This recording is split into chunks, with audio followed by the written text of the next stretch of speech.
George to let him know what we were going to do today. I told him how excited we are that he is going to have a future with the Cowboys, that he was very deserving because in and of itself it's a very significant boy relative to where we thought we would be 5 or 6 months ago, or how long that's been. But the bottom line is that it was a privilege to be able to, frankly, let him know that he was going to have certainly that kind of interest in us. I expressed to him how valuable a part of the team that we think he is. I think he is. The kind of contribution he can make. He'll continue to get better working with Dak, working with the other receivers. So we talked about the future. We both reiterated how good it was for him to be here. There we have it. For those who have a bit of common sense, we knew the smart thing was to franchise tag Pickens.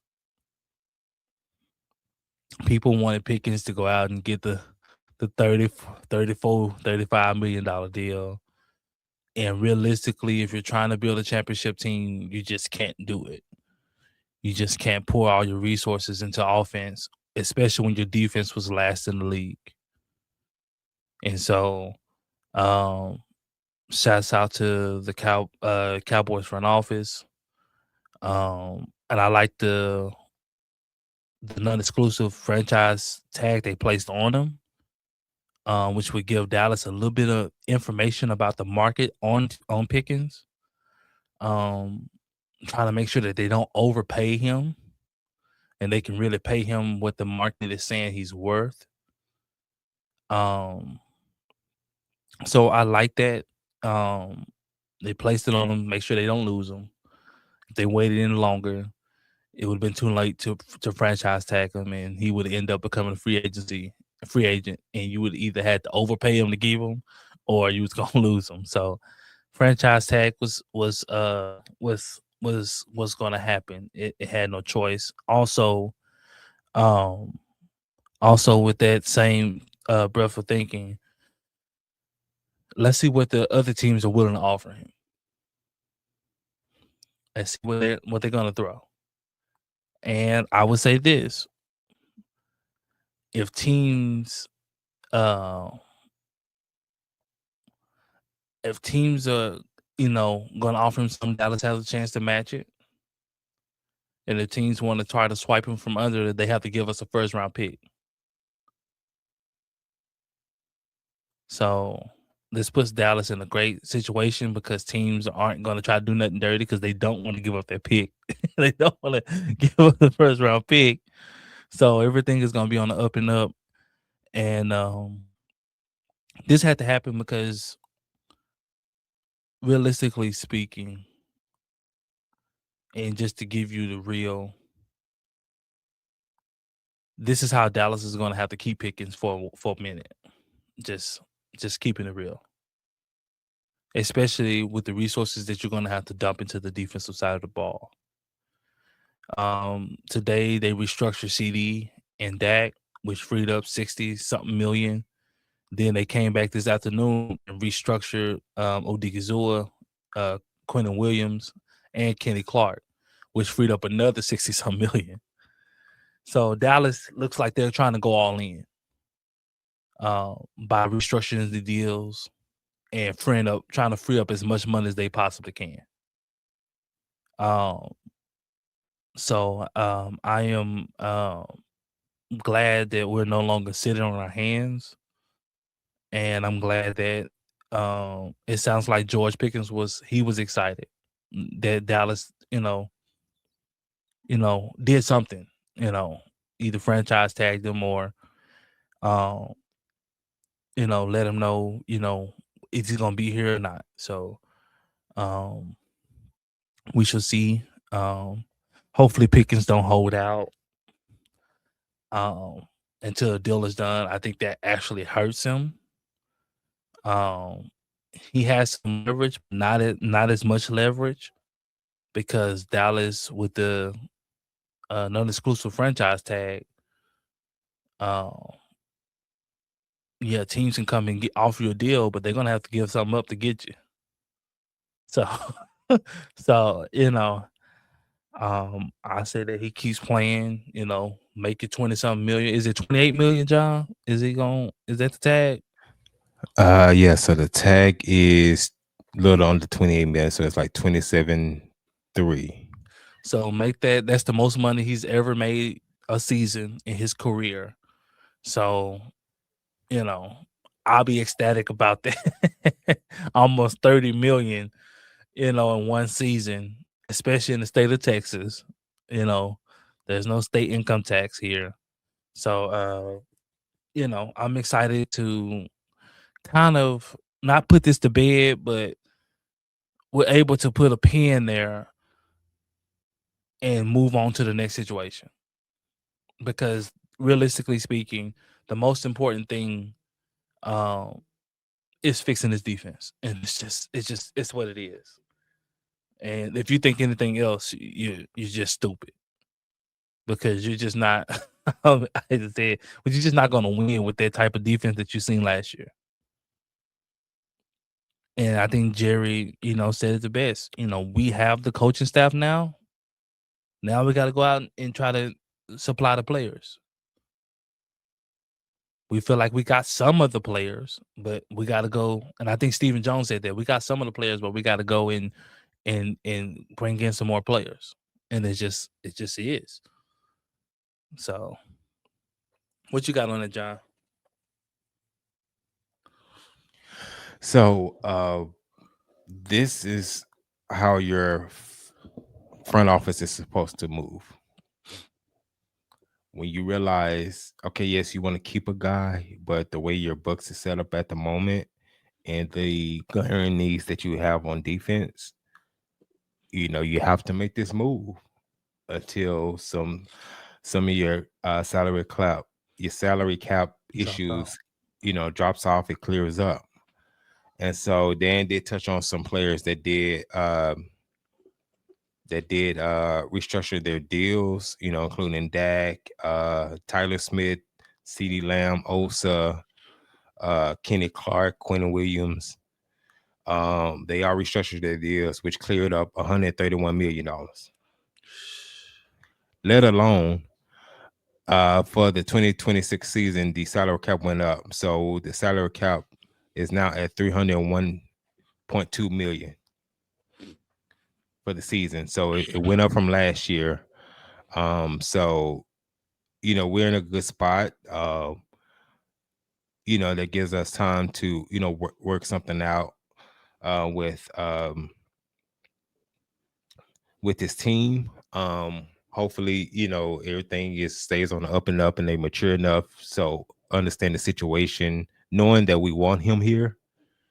It just takes some time, and we have make some moves first to do that, because we don't want to be like how Cincinnati was. Cincinnati they just threw everything into it To the in offensive side of the ball. offensive side of the ball, let alone, and it was actually three players because they offensive line suck, let alone with their defense, complete defense. So you don't want to be in that situation. But if we had did that, that's the situation we would have been in. We would have been predicated on three players. And they lost Joe Mixon too. They lost And the they running lost back. Joe Mixon too to Houston. So you don't want to be in that spot there, and then they're stuck. They can't do nothing. They just have to ride it out. So that's a bad spot to be in, man. But now I think in years past, Jerry probably would have done that. But I think with Shade's influence, at least for this offseason, he's making sense. And he making moves to make sense. I think Jerry is finally allowing himself to be led. I think Jerry That's true. is being led to believe that we're close. Mm-hmm. And shout out to some of these 4-letter networks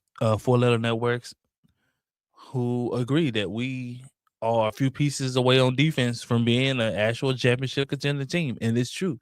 Whether you hate the Cowboys or love them, it's undeniable. You have an elite offense, Mm-hmm. and you have a putrid defense, but you have a lot of talented pieces on the defense. You have a new coach, new philosophy, who everyone believes in. Now, if you can add a few more players to the defensive side of the ball, and you can be a comparable defense, you can be in the mix with the rest of those teams. That's a fact. Just to think about it, the offense won 7 games last year by themselves. So if you have not even don't have to be an elite defense, but a competent defense, you get another 3 to 4 wins. They could have won 5 more of those games. It was close games we lost. So we could have won that Green Bay game. We could have won the Philly game, the first Philly game. We could have won that game. We wouldn't have lost to Carolina. We wouldn't have lost to the Giants. We did lose to the Giants. That's right.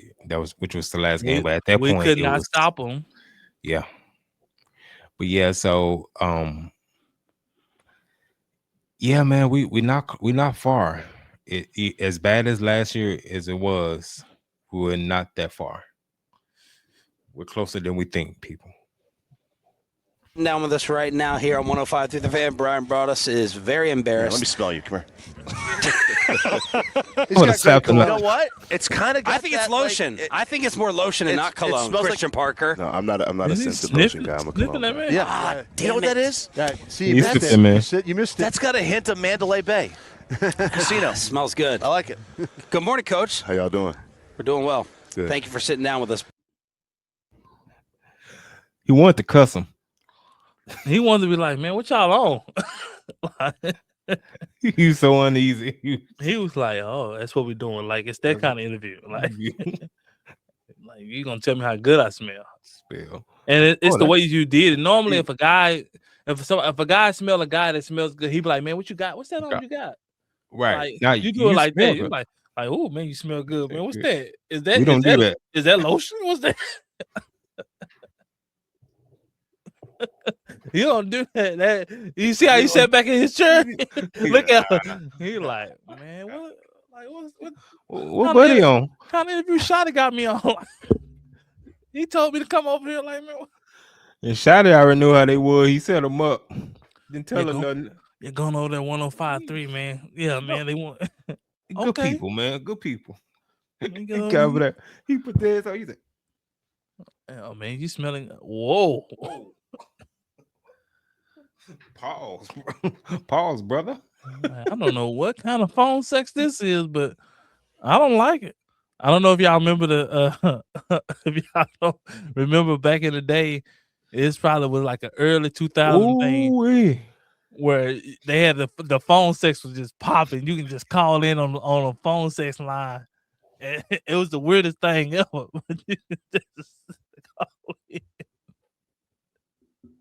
They phone sexted, bro. Oh man, let's get back into this, y'all. Some of y'all might be too young for that. Yeah, too young for that. Bobby said, everyone's trying to go out and about and social scene, and he was at a place the other night, and he said, when you walked in the room, you had the aura. And the room is looking at Christian Parker. Bobby, did you feel it? He just commands it. Everybody knows Christian Parker looks like. They're like, oh, CP. They're all dapping him up. Very, very popular man around town. He kind of got to lay low a little bit right now this week. It's been a lot, but walk off. I mean, it's good to see everybody. It's really the only time you get to see everybody around the league in one location. So it's been cool. I got Cowboy fans very angry at me on night one. I want to see if you support this move. I took a selfie with Big Dom, and I posted it, and it backfired. Yeah, that's my guy. What does he do? He does it all. He does it all. Yeah, See, to me, he was like the white whale around here. I want to interview him. I don't care about besides you. I don't care about anyone else. I want to hear Big Dom's voice. I want to know what he does, because he's like the fixer. He's like a mythical character to me. What does he do? Literally everything. I mean, from helping players in the building to out of the building to families. He's security, escorts. Like, you call him at 2 a.m, 3 a.m, 1 in the afternoon. Like, he's available. Great dude. He really wants to lay low key. He doesn't like being out too much, but he's the best I've been around in terms of just managing everything for the organization. Does he have like an endless supply of Fila suits? Is that Fila? Well, he mixes them up. So I've seen Puma, I've seen Fila, I've seen Nike, I've seen the team issue. Because you still got to wear the logo when you're at work. So he has a couple different ones. People used to joke about, because I wear a lot of track suits too. So I don't wear Fila. I'm a little too young for that. But I did back in the day. I understand, as an older guy, I understand what he's saying. Let's see your shoes today. There's low 11s Concords. Okay. So how many shoes do you have? This is what Shotty said. You got the shoe game. Yeah, it's close to 400. Yeah. 400 pairs of shoes. Close to 400. Yeah. Gosh. That's my thing. If it wasn't for football, I'd probably be doing something with kicks. So how many? You don't know Nico, do you? Nico Harrison? No. Okay, good. I know his affiliation with Kobe, though. Yes. Did you see the Kobe story the other day, the Mamba story? I did not. He's like, no, I saw it. Something popped up on YouTube about it, but I didn't watch it. I know the story, though, the origin of it with Michael Jordan turning it down, and then it kind of pivoted. Oh, you knew that? Yeah, I'd never heard that. So the Black Mamba campaign was for MJ. So even my guy Kobe copied that. Oh. He couldn't even have that as it was built for Michael. Michael has my level fear of snakes. Right. About his steez. So it was before Air Jordan. They were going to call him the Mamba. No. This is bad. I think it might have been 2002 or something like that. But they were kind of building that campaign. They used to call Michael Jordan the Black Cat. So they have a Black Cat pair of Jordan 4s that are just all black.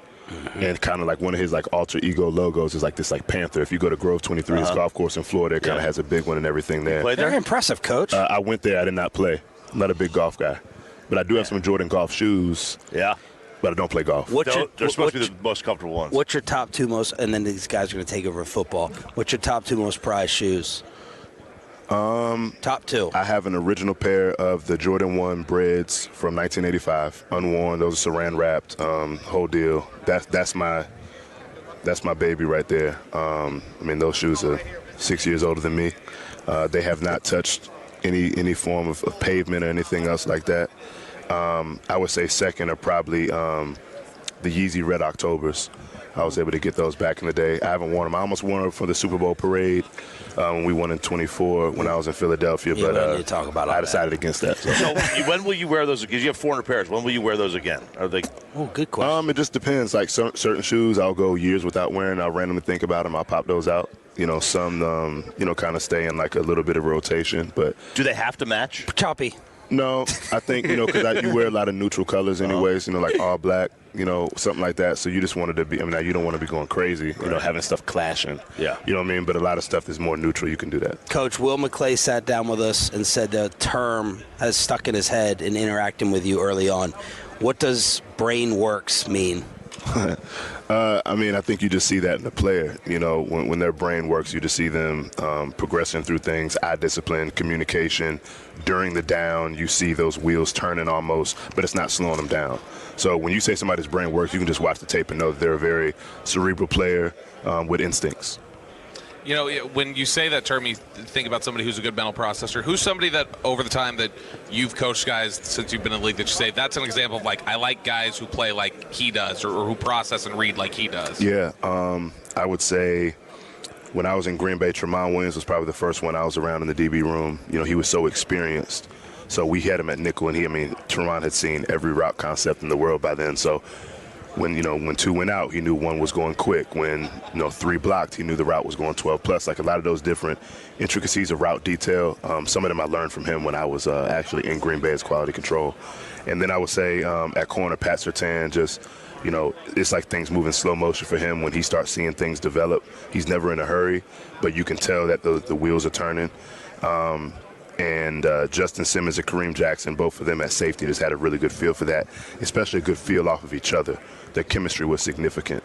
And then, to Philly the past 2 years, Cooper DeJean's probably the fastest processor I've coached. Once something happens, his feet and his brain are connected. He can just react and go get it, and his confidence is precise. He just knows what he's looking at. So you can tell him something Tuesday during the week or whatever, he goes and finds it. So what about Kobe Dean? Oh, Nakobe Dean, he's a very quick processor as well. He does a lot of work in the film room during the week, so those things trigger fast for him too. When you start to, we're trying to kind of pin down your scheme or what you're going to do. What if you were to just explain it in like layman's terms to like our audience? How would you describe what you're trying to do in a way that's going to pertain with the players they currently have on the roster? Well, I mean, I think by structure, in a 3-4 structure in base with 4 defensive backs, but typically you're in nickel, right? So it's 4-2-5 essentially. Okay. Up front, you want to be in more of an attack and react style. So what I mean by that is the attack front is kind of known as you're flying up the field, everybody's hot in the gap, single gap fits on the second and third level. So you can create disruption, but sometimes you create vertical seams, in my opinion. Okay. Mm-hmm. So we're more of the create knockback up front, resetting the line of scrimmage, but squeezing blocks at the point of attack. So guys have to be able to play with their hands, their feet, and their eyes, essentially, to do that. So is that so when you're looking at, say, your front seven, you're talking about playing, and you're playing attack, do you play, is it downhill with your linebackers, or are they more of a? Well, they have to play more downhill than flow stack and tracking the ball. I think when you can play the attack front on the D-line perspective, you can go with quicker, faster guys. They don't have to grind blocks as much. They don't have to hold double teams because they're jetting up the field. Right. Which means that your linebackers, there still is an element because they have to play, play action pass. Usually those fronts are associated with true spot drop zone coverage. Okay. You think about like San Francisco, for example, the things that Fred Warner does in space and things like that. But when you do it that way, sometimes with certain run schemes and certain things like that, I just feel like there's a space. So if somebody gets kicked out, then things can wind back. And you have to, like, the resources, those teams that are really good in that front, you look on the front seven, it's like 3-4 first rounders. Sure. Like, you got to pay to play for that. Sure. And so, like, people I've heard describe and I might be wrong about this, but I want to ask you, and I appreciate your response. You play like a gap and a half. Yeah. So can you explain when they start to talk about gap and a half to you, what does that mean? So you want to have an attacking mindset in your primary gap. So you want to create knockback in that primary gap, but you're not just finishing up. You just that's your primary. When the ball shows up in another location, then you have a secondary gap. Right. So it's primary, secondary, and typically the secondary gap is shared with somebody else's secondary gap. Right. Mm-hmm. So if I'm an A gap player and I'm going into the opposite A, then the linebacker's probably a B gap player that's falling into that A gap as well. So then that's when you're able to kind of eliminate that space and converge on the football, but you're playing it with your hands at the second level. Obviously, that's those guys being able to work lateral and then punch a hole in the front there. But at up front, you want guys to be aggressive because you have to convert to pass rush and everything like that. So when you think about, like, this is when I was in Green Bay with KC, he was the best nose in football, in my opinion, at doing this style because he plays with good length and he has a good anchor. Quentin Williams, this is how he played at Alabama. This is what Saban does in the mint front and everything else with that. You're getting guys off the ball, but it's just how you play the blocks in the run game in terms of just constricting that space and being able to use your hat and hands to arm over and fall back into another gap. Cowboys defensive coordinator Christian Parker joining us here on Thank you, Coach. I appreciate that. So, Coach, when you're talking about these different responsibilities and reading and reacting, would you say that the scheme that you're envisioning, you would say, hey, biggest priority for me is the mental side of it and the ability to read and react even more than just raw athleticism? Yes and no. I mean, I still think that you want a lot of athletic, fast guys because there are going to be times where there's space and you have to eliminate it. So you don't want. We're not trotting out a team of a YMCA basketball team. We still want to be fast and aggressive, but I will say there's a premium on instincts. There's a premium on the brain. At different spots, they have to handle a different mental workload in terms of where their eyes have to be, what could potentially happen if this happens. If 3 blocks, then it's this. If 2 blocks, then it's this. If everybody goes vertical, then this changes my job here, but it also affects these guys over here. It might be 2 guys looking at one person that kind of affects how we're playing 3 over, for example. So you want guys to be able to kind of process those things quickly. But you can't go out there just like with a bunch of height, weight, speed guys either. Yeah. This is not an operation where we're going to roll the ball out in the Whataburger parking lot and just play 7-on-7. You know what I mean? We got to be able to process and do those things the right way. So that was smooth. That was very good. Nice smooth Whataburger reference. That was good. I'm a spicy ketchup fan. So. Oh, really? Oh my! The YouTube just blew up. You're blowing up the fan text. So when, I'm curious, how much have you seen? We've heard you are a big note taker. You keep a lot of records. You are very big on seeing things and learning from them and things like that. How much have you seen over your course in the NFL that hybrid nickel safety position change just in the last 5 years? Yeah, a lot. I mean, I think when I first got in the league in 2019, that position was seen more so as like, the corner who's not fast enough. Seventh round pick, undrafted guy, you throw him in there, he's only playing half your snaps, and you kind of have a role for him. He's a pass down guy, 5'10", 185, whatever. As time has progressed, especially as stuff has started moving from the college game, that is a specific position in college. When I was at Notre Dame, that was Drew Tranquil. Then Jeremiah Wusu-Koramoah played that for us as well. That was his backup. Those guys ended up being linebackers. Then it kind of started moving down from the safety or corner position with a guy who can just do it all. So he has very good instincts, but you want that guy. It's not a throwaway player. Now it's a premium draft pick. So you think about, Cooper and the Trent McDuffies, Nick Emanuori. These are premium players you're finding because now you're in nickel 70-75% of the time, unless teams are in these ultra big groupings. So you need a guy who can be an every down player. So you kind of have a 12th starter in a sense in terms of, how you assess that player and what it looks like because he's on the field an awful lot. And he has to be able to play the run, play the pass. He eliminates the RPO screen game. He has to be able to do all of those things. So it's a Swiss Army knife. When and I know you kind of hit the ground running here. You get hired, you come in, you study your team, you kind of know what you have. As you look at some of these, and I'm not going to ask you to name names for these current players or anything like that, but are there players in this draft that fit exactly what, in your mind's eye, that fit exactly what you want to do to get this defense going again? Absolutely. I think that, it starts off with the film process. Right. Then you spend more time with them here, going to pro days, bringing them in on the 30 visits and figuring out the brain, right? We talked about that. And you don't want to get a finished product. You just want to know what the aptitude is like to see what that can look like. You don't want a lot of guys that are just running around in the dark just because they're, fast. You want guys who can think the game, and usually you can just tell how knowledgeable they are about their scheme. And then you just want to check the retention and kind of seeing how they explain those things. You just want to know what you're working with. And as long as the guy's is not like a complete throwaway, then you can build on whatever he's at that current moment. Has a kid ever blown you away on the board? Yeah. Where you just sat back and you go, this kid gets it? Yeah, there have definitely been a couple over the course of my career, where it's like, wow. A lot of times those are guys who have been in the same defense for, 4 years in college. Sure. They've installed it to the freshmen 3 or 4 times and stuff like that too. But, there have definitely been a couple over the course of the career where it's like, wow, that was impressive. But it doesn't surprise you usually because you see that type of player on tape already. Sure. So you're just hoping the fact that it's connected in that regard, and it usually is. Well, how long does it take when you're watching? It could be a college player or somebody when you come here and you're watching the players that are currently on the team.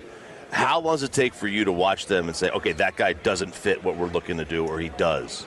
Yeah, I think it probably takes longer because I'm more of the mindset that you want to figure out what a guy does well first before you figure out what he can't do. Mm-hmm. So I'm watching, trying to find the intriguing traits. And then the more you watch it, then you're like, okay, this isn't really a fit. He's a too linear, or up front he's too small at this spot, doesn't use his hands, or his arms are too short. You know what I'm saying? Whatever the case might be. Now, there's always a place to take a certain player. Mm-hmm. But when you're talking, first, second, third round, there's certain things that you're targeting at certain spots. Coach, I always want to ask you this about coaching the coaches. And you brought in a unique group of coaches, the process you went to. And can you kind of talk about what you were envisioning with your staff and as with the teachers or communicators? What were you looking for as you were doing this, and talk about how you coach your coaches? Yeah, I think what we were looking for was the best teachers, first and foremost, guys that were experts in their area of expertise. I think that we went through, Shadi and I kind of talking through it with Will and the Joneses and everything else, like how thorough can we be in this approach? How many different exposures can we get to a guy so that shows and shines through? Because you don't have to listen and hear long to know, what exactly you're looking for. So in certain spots, you're looking for more of a schematic contribution. Certain guys are just coaching that position, right? Obviously with understanding of the scheme. But compatibility is huge.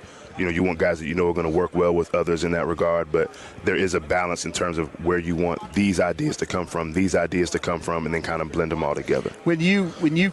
You're going to get a head coaching job here soon. You got the next defensive coordinator for the Dallas Cowboys here on your staff? Yes. Yeah, I think we do. I think we have a couple of them. Do you? Obviously, they can't all be for Cowboys, but sure, we have a couple guys that definitely have that aptitude. Some guys like Scott who have done it. Sure. And DA, but we definitely have that on the staff. Coach, the reviews are rolling in. Our boss said he's resigning. You can lead the radio station. What you and brought us to the back for, it was a treat. Thank you so much. We appreciate it. Best of luck here. No problem. Thank y'all. Great interview, man. It started off a little weird, but they got into what we wanted to know. What we really wanted to know about Christian Parker, philosophy, Christian Parker, the way he sees things, the way he sees defense, the way his defense is going to operate. We got a little bit more of how he functions. And so one thing that really stood out to me about what he said was, we have guys who think. And so many times you have so many DCs who try to dumb down the defense so the player doesn't have to think. He just goes.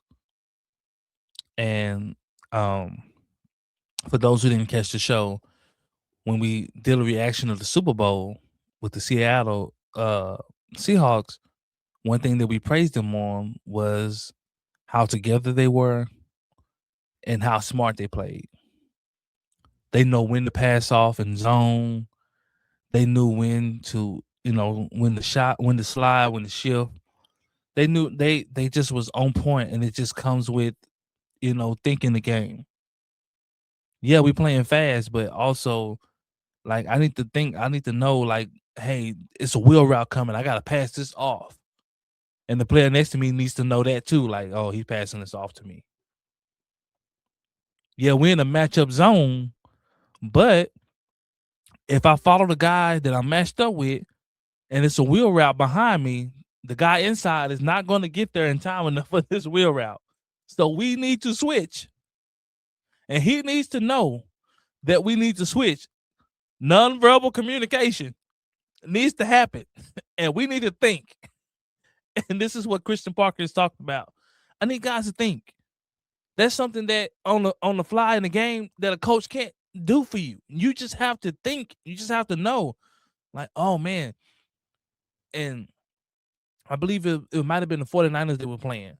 They sent Kittle on the wheel route, and it was the perfect call for the matchup zone, because since you know that they're playing zone, but you know they're matching up, hey, let's get a little miscommunication. Let's send them on a wheel route, because if they don't pass this off, it's probably going to be a touchdown. The only way to stop it was good communication. And sure enough, Tyreek Woolen them read it. Kittle comes out. Tyreek Woolen, man, goes on a slant. They're expecting him to follow him on the matchup zone. He doesn't. He backs out, stops the wheel. Linebacker picks up the slant. And you're like, he's just holding the ball like, oh, God. It's like, oh, gosh. And it's like, oh, man, this is a beautiful defense. Like, it's just thinking. It didn't take athleticism. It didn't take strength. Just thinking. And that's what Christian Parker is saying. I want guys who think. And I want your thinking to match your feet. I don't care that you fast. Like, yeah, you can be fast, but running nowhere. Like, and that's what he's saying. Like, yeah, you can have all the speed in the world, but you can have no brains. We want guys with brains. There's a lot of guys who played this game who didn't have the measurables, but played at a high level because they had the freaking brains. The reason why Charles Woodson was able to switch from corner to safety, because of brains. I slowed down, but I still can play.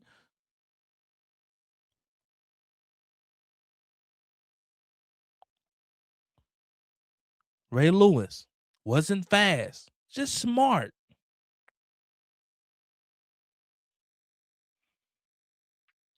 But John, what you got on the take on CP, the interview there?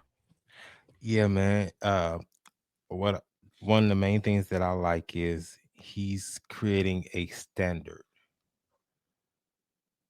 And so with the standard in the system, you either meet this standard or you don't. You won't be here.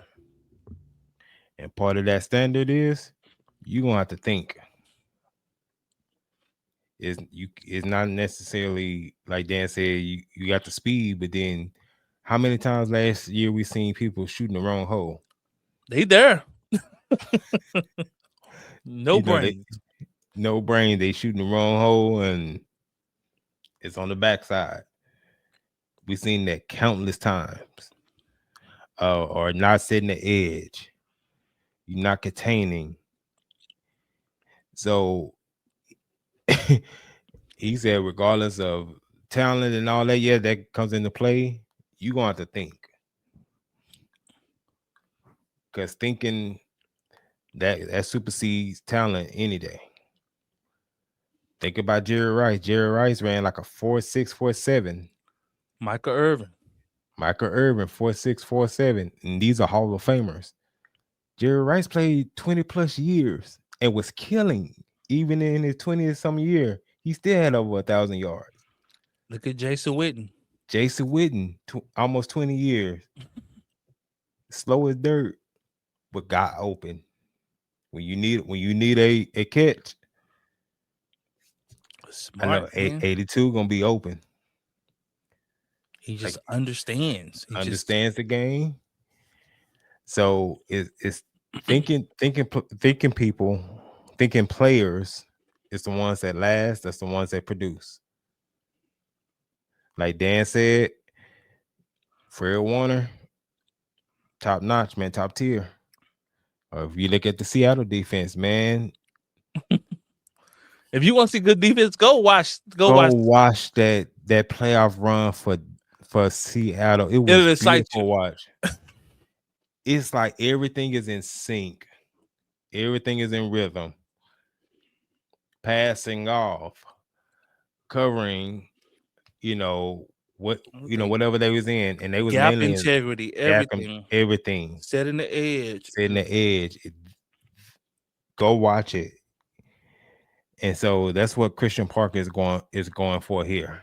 That's the standard that he's setting for here, I believe. That type of defense where it is, we're going to be smart out there, y'all. We ain't finna be out there running with our chicken, like a chicken with his head cut off. We're gonna have gap integrity, and then like he said, with the gap and a half, man, you're gonna have to be smart, because if not, you're gonna always be out of position. So that's so that it requires studying and things of that nature. But I digress. It's the best way to play, man, with the gap and a half. Even though a lot of coaches don't like to do it because it requires a lot of thinking, it requires a lot of processing. But if you can get a guy who can process, if you can get some linebackers who can process that, you can have a lot of success, and you can really stifle teams in the run game first and foremost, and you can stifle teams in the run pass option. You can really stifle teams, and that's what we've seen a lot with Seattle. Like, they just stifle teams because of their IQ. Go and watch the big man. Watch how they played and mucked up the middle there, and allow these linebackers to come and fill those gaps. And the linebackers they played aggressive downhill, but they didn't play too aggressive to where they was out of the play, and they was able to shoot the right gap. And so also a big thing in this defense here is the nickel. Oh, for sure. So with the nickel, in his scheme here, the nickel is going to be a little well, it's kind of like today's nickel now. Mm-hmm. It's not the same as previous. The nickel is going to have to be big enough to make a tackle like a linebacker, but also cover like a safety. That's going to be key in this defense, and that's what he's looking for. I think that's what's going to really make this defense go, is if you having a very capable, a very effective nickel, everything else will flow because of the versatility as well as the IQ. Let me ask you this. Could have Jordan Lewis been that guy? Or is he too small? I seen something saying, but I just think he's too small. He's that guy in coverage for sure, but I think he's too small for the run fits that you want.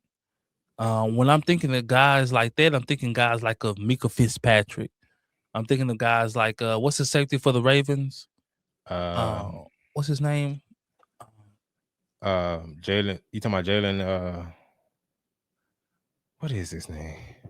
The safety for the Ravens.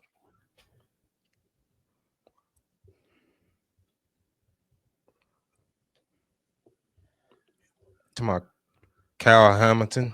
Kyle Hamilton. I'm thinking of guys like that. Derwin James. James.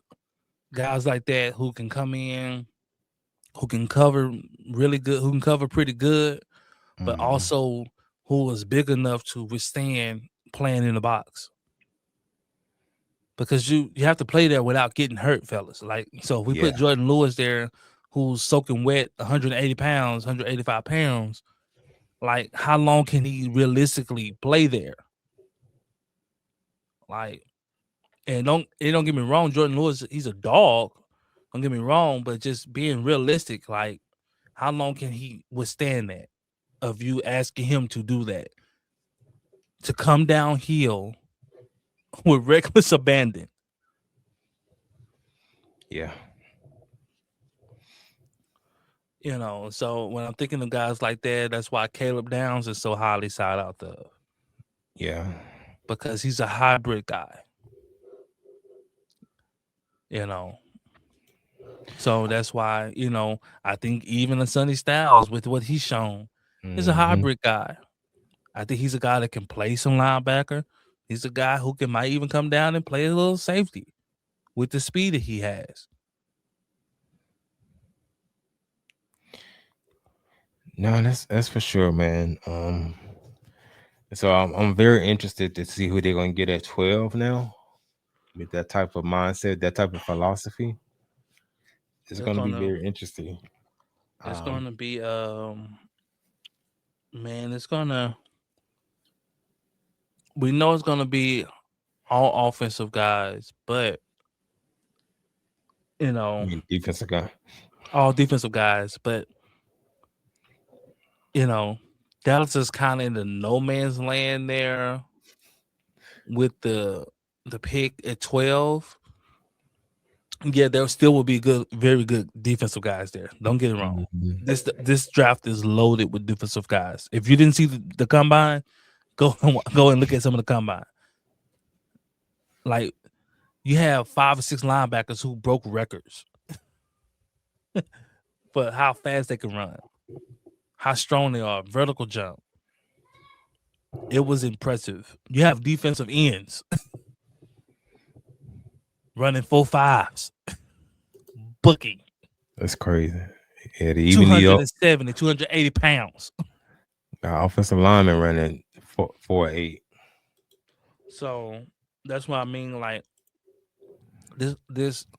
I kept saying, like, if you're in need of offense and you don't have a top 5 pick, you're in trouble. That's a fact. You know, because this is for the first time in a long time, a draft that's loaded with defensive guys. It's loaded with defensive ends. It's about 5 really good defensive ends in here. It's about 5 really good linebackers in here. And so it's like, man, it's 10 to 15 defensive guys in this draft that are really worth taking. So we shall see. Having 2 first rounds is a blessing and a curse. And I'll tell you why. It's a blessing because you get two high caliber players. It's a curse because of how much you got to pay a first round pick. But you heard Jerry, even Christian, you heard them. They both say, if you want to play, you got to pay to play. Oh, for sure. They're willing to do so, but you understand they're trying to build this defense. They're trying to build this defense not just through the draft, but also through free agency. Mm-hmm. So,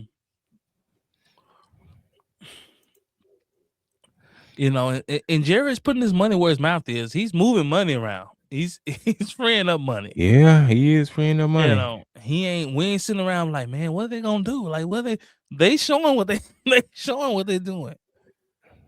They're doing uncharacteristic things. Guys, we have a black coach, a black coordinator. Tell me when the last time you seen a black coordinator on the sidelines of the Dallas Cowboys. A head coordinator, either a DC or an OC. Not never. If that's not enough to make you believe that Jerry's desperate, or it's a new day, and I'm gonna tell you why Jerry's desperate. I'm gonna tell you why. Last year is what pushed him over the edge, because no one had Seattle winning, no one had New England going. And when you see those teams, and you like, man, what in the heck? Mm-hmm. They got new coaches. They spend money. Both of them spent money in free agency and turned it around within a year. Both teams was trash last year. Facts. So Jerry's like, like it was kind of a kick in the rear end. Like that could have been us. Playing games got you at home. Like you being lackadaisical with what you put into the team, and that's what you got. Mm-hmm. Now, granted, they put a lot into the offensive side of the ball. They did. They traded for Pickens. They went out, got Javonte. They put a lot into the side of the ball, but they did nothing for the defensive side of the ball. Well, that's been his MO, because he knows that we have a high power offense that puts people in the seats, but that's not going to win you a lot of games. Being that way, if you just looking solely just to put people in the seats, you're gonna get 7-9-1. That's what you get. Let alone what happened with Seattle and with New England, seeing that as well. Well, you're spending money in vain is what is my whole thing. Seattle and New England, they spent money with a purpose. Jerry, for the past few years, just been spending money just to spend money. He hasn't been putting the money in the right places on the team. He see the weaknesses, and we just been glossing over it. How long have we been needing a defensive tackle? How long? Since Parcells. We've been needing. We've been saying on the podcast for years. We said on our podcast. They've been saying on other podcasts, other platforms. Like Dallas interior is weak, and it shows it shows his head every year in the playoffs. And we've been saying it, and I said it when we first started this podcast. And some people was like, "Oh man, like, huh?" I said, "Man, go look at the past champions, and you tell me who's the elite player on that defensive line." Don't worry, I'll wait. It's the interior. It was like that for the Seattle Seahawks. Their interior were monsters. They were flat out nasty. Facts. It was like that for Kansas City with Chris Jones. Facts. It was like that for Philly when they won, Jalen Carter. It was like that for when the Rams won with Aaron Donald. It's been like that for the past 5 to 7 years. It's been like that. When are you going to pick up the trend and say, dang, I need to get better on the interior. I need to start building this team inside out, not outside in. Dallas been building the defense outside in. You pay corners, you pay DNs, you're paying safeties. In the middle of your defense is trash. Your linebackers trash. Your D tackles trash. Now we have a wake-up call. Now Jerry's like, and everybody was puzzled by the Micah Parsons trading. And I was one of the few people on here who was applauding Jerry for the Michael Parsons. And I got ridiculed online for backing Jerry up on that. I don't back Jerry up on a lot, but I backed him up on that. Because I said this is the right move for the future. It's gonna sting now. Because Michael Parsons is a really good player. But for what you need to build on the defensive side of the ball, if you pay him, you're still going to suck. Give him $50 million. Still gonna suck.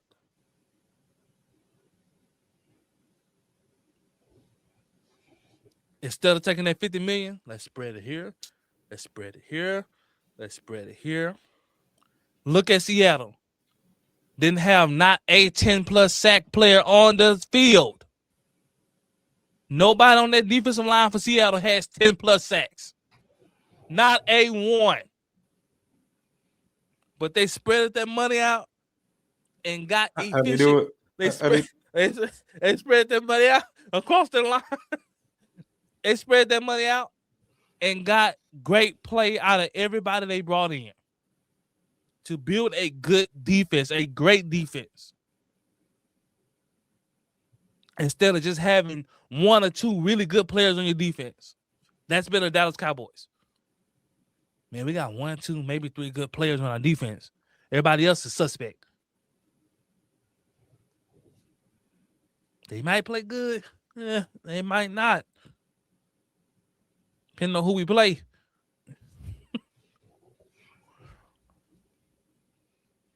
Jerry finally has seen the light. Oh, man. I can trade this. I can save money, put it back into the defense, and I can get draft capital. And I can go in, and now I can go and trade for an all-star defensive tackle in Quentin Williams. Because every team that's winning, they got that.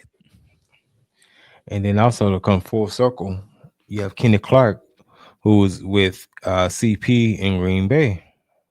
And he said how he thrived in this system that Christian Park is about to run.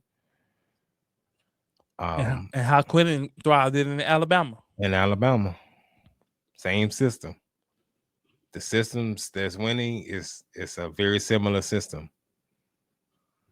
So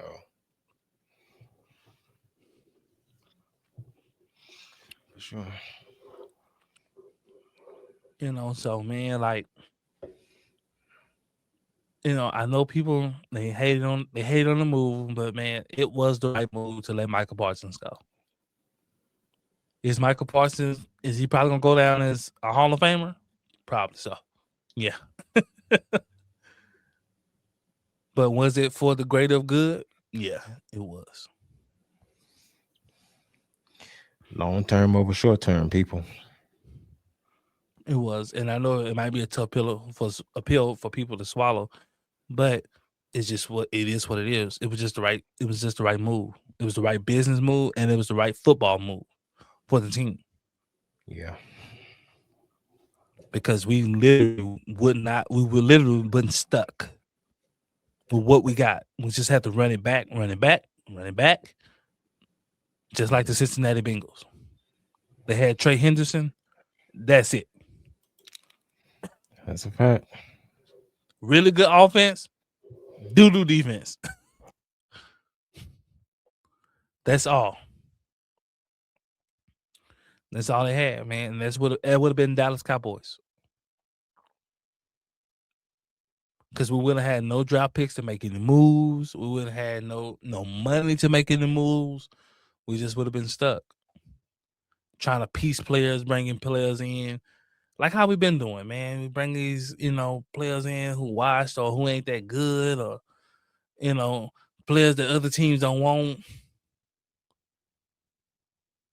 instead of bringing in quality dudes.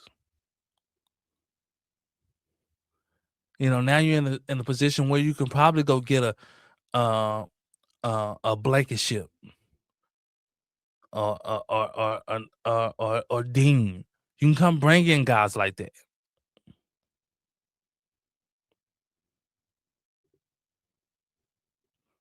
You add some guys like that, or you might can go out and maybe get a Khalil Mack. Like this is now a possibility.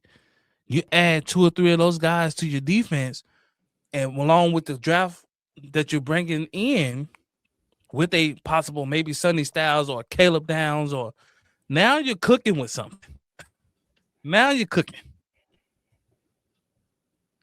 You could probably get Khalil Mack kind of cheap now. If you're looking for deals. But he's been having a 10-sack season almost every year.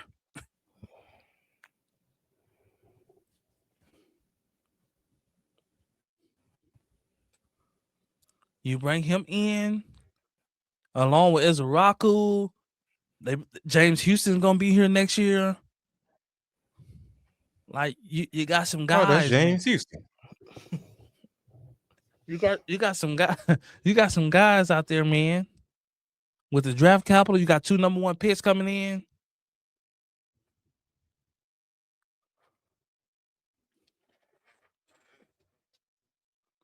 Donovan Wilson gonna be gone. Look like finally, man, Malik Hooker probably still gonna be here. I will say he is on the fence now. He on the verge. I think if Dallas can get another safety, I think Malik gonna be gone. If Blankenship can come in, I think Malik is gonna be gone. He ain't gonna be here.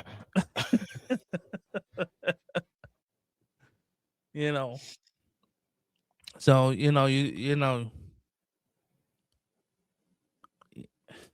man, we'll see, man. But heads already start moving and turning. Mm-hmm. Jared seems like he's about his business. And surprisingly, yeah, he's about his business. He ain't out here just talking about God knows what. Normally we having interviews about the off-season show, what we gonna have in training camp, and all this kind of stuff, Hard Knocks, and we having interviews about Hard Knocks. And we like, man, what about the team we gonna have, man? How about no Hard Knocks? This is stuff that we've been doing in previous years in the off season. We having full press conferences about Hard Knocks instead of about, like, man, what we doing with George Pickens? What we gonna do? Yeah. What we gonna do with the defense? What we gonna? So actually, football. So it's just like Jerry's is actually being about putting football first for the first time in a long time. Normally, football has been secondary. Jerry is putting football first. And I like that Jerry is only being interviewed about football. About questions that he needs to answer. Yeah, well, when you're out there just saying crazy stuff, then that's what they're gonna ask you about football stuff. But if you putting crazy quotes and stuff out there, then that's what happens. But I'm all for it. I think that like he's only allowed himself to be interviewed about topics that he needs to answer. Like he needs to answer about George Pickens. Shotty can't answer that. Shotty's not the GM. Shotty's not the owner. Shotty don't sign contracts. The only person who can answer that is either Steven or Jerry Jones. So, yeah, do an interview about that. Do an interview about what type of money you willing to spend at the agency. Do an interview about that. Only do interviews that pertains to what you do in the organization. Facts. I like that he wasn't on the press conference interview when we hired Christian Parker. That's not your expertise. That's shoddy. He's the head coach. Mm-hmm. Are you coaching players? No. There's no reason for you to be here. But we know old Jerry would have been there with them oversized suit jackets and them same brown cowboy boots. He got one he got one pair of brown and one pair of black. Can you imagine he get up every morning and with that brush? Oh, Jerry ain't brushing the shoes. I'll tell you that now. Jerry got his feet hiked up somewhere and somebody brushing Jerry's shoe. I'm gonna tell you that now. Well, he put them on and they said he lay back and then he make them brush them. They can't brush them unless they're on his feet.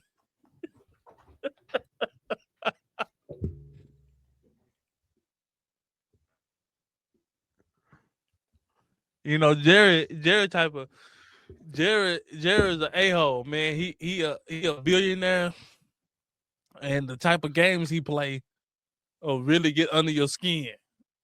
You could just tell. You know, he's the type of guy that be like, man, you hungry? And know he got a full spread back there. You ain't gonna eat nothing here.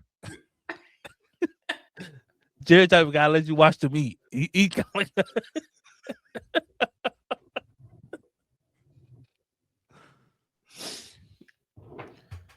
Oh man. He the type of guy, but man, Jerry making moves, man. I appreciate it. If you're a fan, you should appreciate it. You should be happy. We're doing things differently, man. They're actually trying to be proactive in certain situations. Like, your defense sucks. Be proactive. Defense sucks. Don't just sit on your hands and be like, well, we'll see what happens. No, go make something happen. Mm-hmm. Don't be talking about, well, we'll see what happens, or we're gonna run it back with evil flus. Bro, you don't know how worried I was that was going to be the case. That's why I was like, I want to fire evil flus now. I just want to just know he won't be back. The killer suspense, and we fire him now. Man. We know he wasn't gonna be back. They're like, man, we're gonna wait till the end of the season. I'm like, I don't want to do that because then I gotta wait to see if he's gonna be fired. But they fired him quick. They did do that. They didn't drag it out. So I give them credit for that. They didn't. Normally drag it out, and it takes weeks for anything to happen. Man. They fired him like 2 or 3 days after the season ended. I remember with Jason Garrett, they waited almost June for they. Boy, it was almost draft day. Man, we need head coach. Why? Yeah. Well, one of them was like, do we really have to do that? Like, bro, he been 10 years. We 8-8 every season, cuz that man should have been gone. He should have been gone after 5 years. And then you got somebody here who's so thirsty. He lied his way into that position. And he was just happy to be here. McCarthy. They made that man. I would say this: McCarthy, he's a good coach. He's not a good leader. So would you say he's a better coordinator than a head coach? He'll be a fire coordinator, but he's a good coach in the sense of he can put things together and things of that nature. But when it comes to making tough decisions, when it comes to doing things like Mike McCarthy would have never sent Trayvon Diggs home. He would have never released the Trayvon Diggs. He would let Trayvon Diggs go party and come back. He would never stood his ground. Yeah. Or even what he did with CD and Picks in Vegas, he would have just.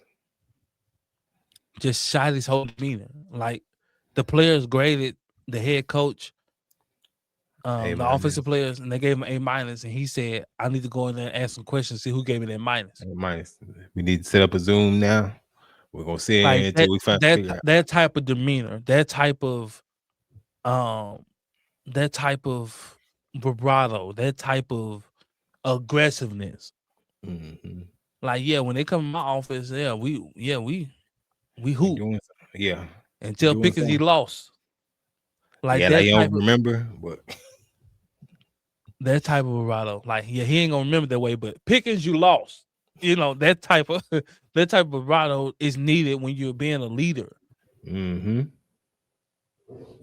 Because the team takes on your personality. If you have a laid back coach, like the team takes on that type of personality. If you're not a no nonsense, you're not gonna have a no nonsense team. Like, you can say what you want about Bill Belichick, but his team was like that because he was no nonsense. He just wasn't putting up with it. Facts. It just is what it is. That's why he got all those championships. No nonsense.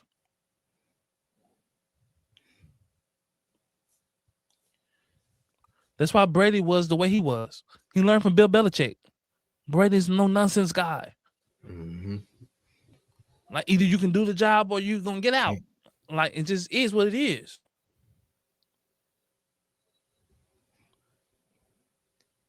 If you want to be successful, you have to be a no nonsense type of guy. That's why Jordan was the way he was, Kobe the way he is, Bron the way he is. You not performing, Bron give you that look like this, you're gonna be shipped about it. Next thing you know, I was in Sacramento. Like, it's just no nonsense is what helps teams compete and adapt the right mentality. And they're trying to build a mentality there. They're trying to build a culture there that's built around football and not just the glamour. And I tell you this, let the Cowboys win the championship. See what happens. Boy, sports will be over as you know it.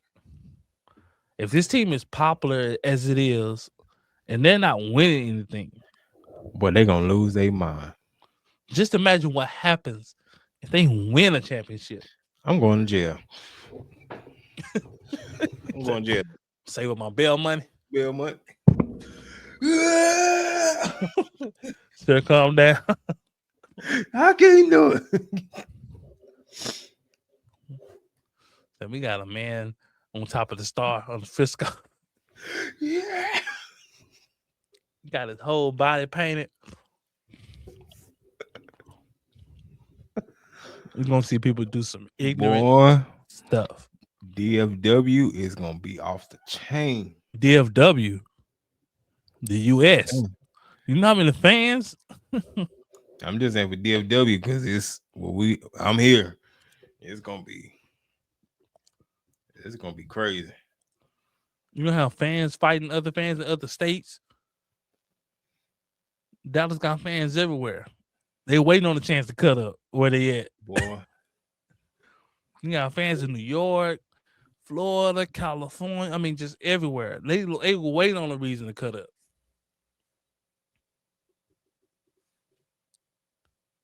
And these networks, boy, they're gonna be out of business. They're gonna be sick, boy.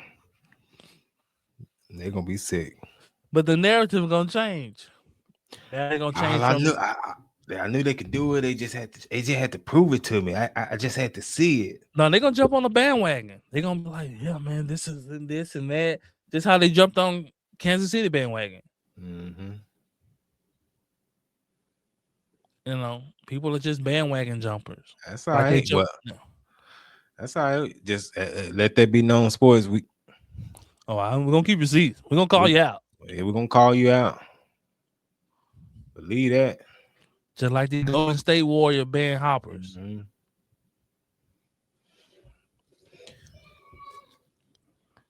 But You guys, that's what we have today, man. We want to keep it real with you guys, man. Let you know the updates on the Cowboys. Come here for any updates on the Cowboys, man. We will keep you updated. Remember, hit that like, share, subscribe button, man. It don't cost you anything. Follow us on social media platforms that let that be known. But until next time, peace out.